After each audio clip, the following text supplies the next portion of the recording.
Er kloaksystemet helt til rotterne?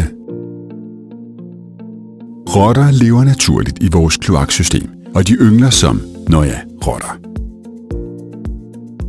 Det anslås, at der i Danmark er mere end 3 millioner rotter, som både kan bære smitsomme sygdomme og forvolde skader på bl.a. kloakledninger, isolering og elektriske installationer. Opdager du rotter,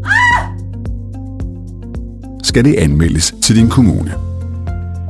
Herefter kan du med fordel kontakte en autoriseret kloakmester, som hjælper med lokalisering og udbedring, såfremt der er rotter i stikledninger eller brud på rørene. Som gardering mod fremtidige rottebesøg kan din autoriserede kloakmester efterfølgende montere en rottespærre. Det er giftfri rottebekæmpelse, som sikrer, at spildevand frit kan passere ud, uden at rotterne kan komme ind.